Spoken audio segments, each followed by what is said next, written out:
What's your favorite scary movie?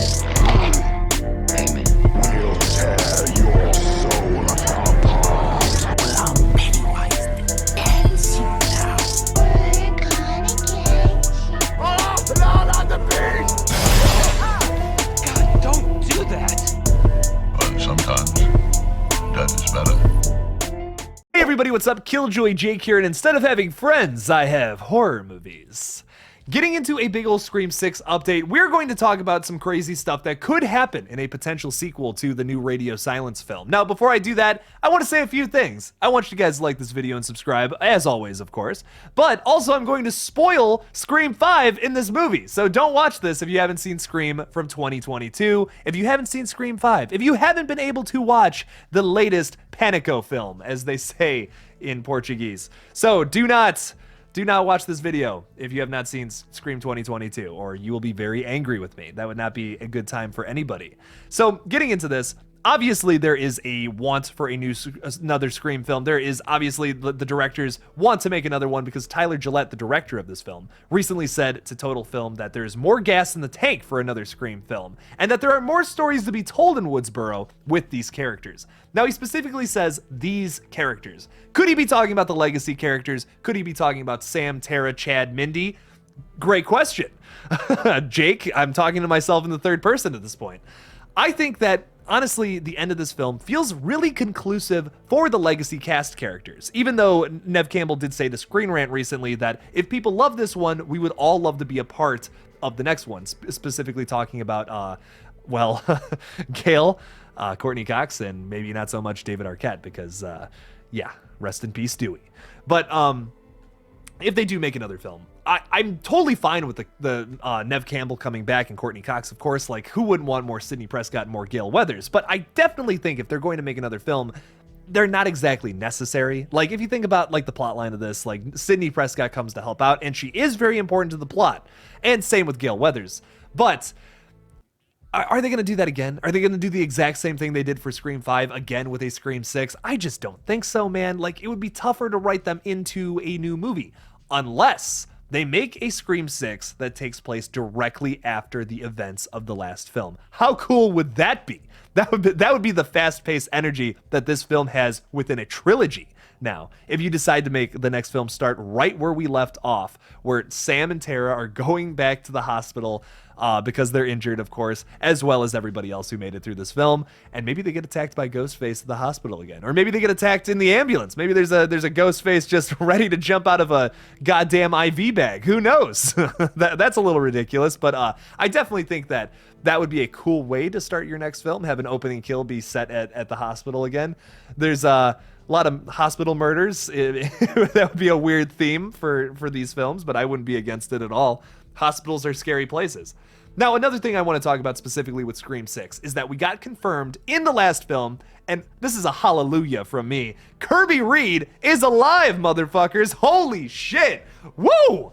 Oh man, Kirby's one of my favorite characters just from the Scream films in general. She's alive. It was confirmed in a little crazy little picture that I'm putting up on the screen right now. Not the scream right now, geez. I say that word a lot, I guess. But yeah, Kirby Reed is alive. She's gonna, I would think it would be so weird for her to not come back if they make a Scream 6 at this point. They kind of set it up perfectly in this little hidden Easter egg during an awesome Dead Meat cameo. Shout out to James and Chelsea. They are just some of my favorite YouTubers. Expanding on this whole Kirby thing, could she come back as a legacy character? Could she be the one that's kind of like guiding the whole operation of taking down the new Ghostface? That would be really cool. Now, obviously, Sam and Tara, I think, would have to be like the final girls, or like the main focus. This would be a new story in the Woodsboro Chronicles instead of being all about Sidney Prescott like the first 4 films are. Because let's be honest, like the Sidney story ended with Roman's death in Scream 3, in my opinion. I don't think that, like, the one thing, I have a few criticisms of Scream 4. I still really love that film, but I just feel like it's a little weird that it's still all about Sidney. I just think that they got to move past Sidney Prescott. They got to move on to new characters and make it all about them. I love what they did with Scream 5 with Sam and Tara. I think that's genius. That was a brilliant move to just move on from Sidney Prescott, tell a whole new story, and I think that's what they have to do with Scream 6. If they're going to keep the same characters, though, they have to keep it fresh, they have to keep it inventive, obviously, and I think a way for them to do that is to somehow have Kirby involved with the next string of Ghostface murders. Maybe they're going after people specifically who have survived Ghostface killers in the past. I mean, I guess that would involve Sidney Prescott and Gale, so like there you go. If you want those, if you're enamored to those characters like most Scream fans are, that's your way of coming back. That's your way of easily bringing them back, is the fact that this Ghostface is specifically targeting people who have just survived Ghostface killings in the past. I think if they're gonna do another movie, they have to talk about something else specifically. There has to be social commentary on something else besides just toxic fandom. You can expand on that while also talking about other things that could be related to that. But where are these? Another question about a new Scream film is, where are these killers coming from? And if it's going to be once again in the same storyline of like the Carpenter family, how are you going to relate that to the last film?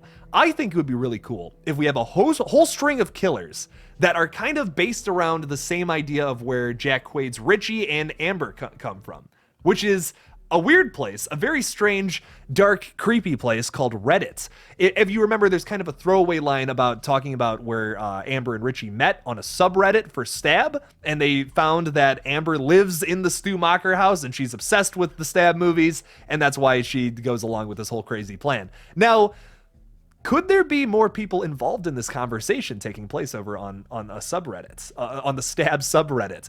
I think yes. I think that is 100% where they would go with a Scream 6, especially at this point. Where else could you go with it? I mean, yes, in this same picture, it is confirmed that there are rumors that the original Stu Macher is still alive, but man, that's a stretch.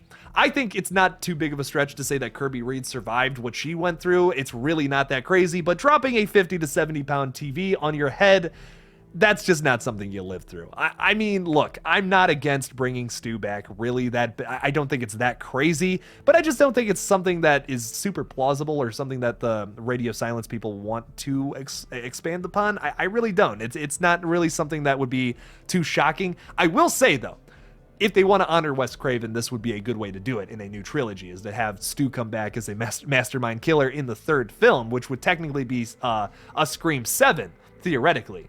So if they were to do that, yeah, it honors Wes Craven, but it's not something I necessarily want to see all that bad. It's not something that I'm like dying to see in a Scream film. Although I love Matthew Lillard, his performance in the original film as Stu is so great, but I just feel like it wouldn't be the same. Like, look, we got Billy Loomis for this last film. Did people like it? No, it's actually one of the biggest criticisms of the film is that the hallucination of Billy Loomis is a little weird. But like I said, how can I complain about more Skeet Ulrich playing one of his best characters? I can't. I simply can't. Stu is a mastermind Reddit killer. I don't know. That's a bit out there for me. But were there more people in this conversation? Maybe not necessarily Ghostface killers who were involved in the first string of murders, but maybe in the next one, that could avenge Richie and Amber's death, maybe, who were like, hey, they were my online friends. I'm going to kill you guys for going after them. That would be pretty cool. And it would be a great way to keep Sidney and Gale invested if they were like still just going off of the same string of murders that are happening in Woodsboro. You could have a whole new trilogy of films take place over the course of like a month or something, like a month and a week or something like that, where it was just like, it's all killers coming from the same place, but they have totally different motives. Like this time around, it would be to avenge Richie and Amber. Obviously, these are toxic fans who are like a little crazy. So that would be the whole game. The whole game here is to murder people who are against their Stab views or their ways of thinking. So I wouldn't be against that. I wouldn't be against that. The only problem I would have with that is it would definitely change up the formula even more. And some fans are just not digging that. I can see that in a lot of my comments. But if they want to change up the formula more, they want to do more experimentation. Personally, I'm all for it, even if it's not necessarily stuff that I'm all about. Like there was stuff that happened in Scream 5 that is total experimentation that I just didn't love. I criticized a lot of things about the film that I felt were big, like small risks. The big risks in Scream 5 all work for me personally, but there are some like little tiny things that like they had to change with like the layout of the story that I didn't necessarily love. It is a little clunky at points. for sure. Like that's the way the film is set up is a little weird, but besides that, I loved it. I think Scream 5 is a 9 out of 10 for me personally. I really loved the film. It was really enjoyable. But if they were to continue that whole idea in a Scream 6, I'm not against it, because even with all of this experimentation, you still made a great Scream sequel. It's personally one of my favorites in the entire franchise. I don't want to say where it ranks for me personally yet until my video on Sunday, which make sure to check out my Scream ranking videos, including the new one. I might even include the seasons of the TV show, even though I think they would be, all 3 of them would be at the very bottom under Scream 3. Like, yeah, fight me. The show's fine. The movies are all good, I think. All the movies are at least good. But man, I don't know. The show is just okay. Where they could go with this new film, like, I would love to see more characters from the past return, kind of taking the spot of the legacy characters from this last film. So for example, Kirby Reed returns for this new film. Let's say theoretically Hayden Panettiere gets into this new film. I'm sure she would love to do that. She's a huge like horror movie fan too in real life, I guess. The other thing is we were kind of confirmed a while back that like Joel would return for Scream 5. No sign of him in this movie. I would love to see Joel from Scream 2 come back. He's such a great character in that movie, and I love that he just kind of dips out like halfway through the movie. He's like, look, I don't want to die. I'm leaving. He just leaves. Like, what other horror movie character decides to do that? I can't think of one other. That's so awesome. Joel is a smart man, and I would love to see him somehow be thrown back into the situation. Obviously, he'll want to leave. And I think that'll drive some of the humor of the next movie if we have Joel come back. How cool would that be to see Kirby and Joel having a conversation too? I'm sure that would make a lot of Scream fans just absolutely wet themselves in a certain manner. That's really gross. Why did I say that? I don't know. One last thing I want to talk about with Scream 6 is that throughout the course of Scream 5, we learn a bunch of vague new details about some of our legacy characters. So could we learn more about this, like where Kirby Reed is in her life, where Joel is? Maybe there's even more like legacy characters that could come back and kind of like fill the roles of like Gale and Sydney if they don't come back. I would love to expand upon that. What has Kirby Reed been doing in the past 10 years? Like what's been up with, what's going on with her? I would love to know more about her. Like, what has she been following all the killings that happened in the last film? Like, did she know those happened? Is she a fan of the other Stab movies? What is her take on Rian Johnson's Stab 8? I would love to know. I would love to know that. I would love to have some dialogue with her and her talking to like Sam and Tara, and her and Mindy especially. Like, Mindy is an avid horror movie fan. I would love to see them have a conversation together. That would just be pure fan service, and I would not be against it whatsoever. But what do you guys think about a Scream 6? Do you think Stu could come back as the mastermind Reddit killer? Do you think Kirby will return? Will Hayden Panettiere reprise her role in a theoretical Scream 6? Will Scream 6 even happen? Leave me a comment about it down below. And one more thing I want to say before I end this video. Scream 6 is not greenlit, opposed to some popular belief. Or I guess not so popular belief, but I have seen some people across the internet say that it's confirmed. It's not. I would love it to be, but it's unfortunately not yet. Scream 5 did have a very great opening weekend, so I definitely see the potential of a Scream 6 headed by the same people, but it's not confirmed at this time. Thank you guys so much for watching my little Scream 6 video. Don't forget to like this video, subscribe, support me on Patreon if you can. For $1 a month, you get a bunch of extra content every single month. I just posted a bunch of stuff talking about all those movies back there, and I'm about to post a video talking about all the props on my set. So make sure to check that out if you have not yet. The link for that will be in the description below. Thank you guys so much for watching this video again, and as always, don't forget to kill it out there, y'all.